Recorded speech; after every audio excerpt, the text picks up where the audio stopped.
parang hindi ka excited na masolve ito eh. Kasi kung ikaw kapitan, namatayan ka kapitbahay mo, vice mayor mo pa.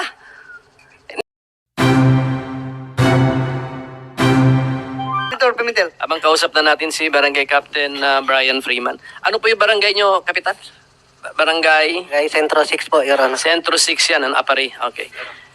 So, gusto mo sigurong masolve itong krimen na to, Kapitan? Yes, Your Honor. Siyempre, ganyan dapat ang attitude. Namatayan ka eh, as a Kapitan eh. Ano na mga kilos mo para nakita natin na gusto mo masolve itong krimen na ito? Pakiulit nga po, Your Honor. Ikaw, barangay captain ka, namatayan ka na isang residente, ambush pa, 6 ang patay, isa doon, residente mo, constituent mo. Kapitbahay ba? Kapitbahay mo. High profile yung pagkapatay. Ano pa, opisyalis pa ng bayan mo, mataas pa sa'yo, Vice Mayor. Siyempre, sabi mo, gusto nyo ito masolve, di ba? Ano na yung mga acts of cooperation mo na masasabi mo na nagpapakitang gusto mo masolusyonan itong krimen na ito? Willing po ako mag-participate sa court po, Your Honor. Pero yung, for example, yung hinihingihan ka lang ng mga CCTV footages na sana, hindi naman natin alam kung makakatulong o hindi, pero anong kinilos mo ron?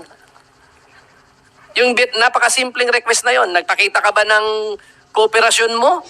Na, o sige, tignan natin yung CCTV, baka may maitulong na footage doon para masolve itong krimen na ito. Ginawa mo ba yon? Opo, Your Honor. Okay. Oo. Pero hindi mo alam, no? Hindi mo alam kung sira, kung may footage o wala. Opo, hindi ko po alam na sira po, Your Honor. Hanggang ngayon nga, parang lito ka pa rin. Kung sira o hindi, may footage o wala, hindi mo alam, di ba? Hanggang ngayon, hindi mo alam. Meron, Your Honor, pero hindi po daw updated yung time, date, saka yung year po, Your Honor. Yun po ang sabi ni yung dalawang pulis na pumunta po sa barangay ko, Your Honor.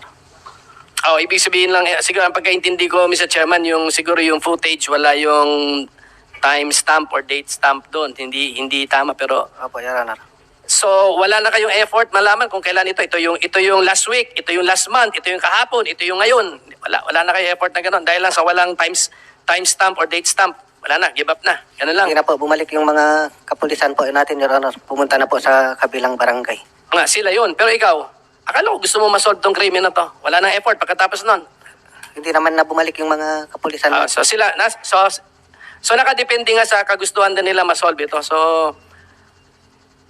parang hindi ka excited na masolve ito eh. Kasi kung ikaw kapitan, namatayan ka kapitbahay mo, vice mayor mo pa. Di ba proud ang barangay mo na sa'yo nakatira ang vice mayor ng bayan mo? Di ba proud kayo? Yes, Your Honor. Oh. Pinatay. Then yun lang, reactive ka lang.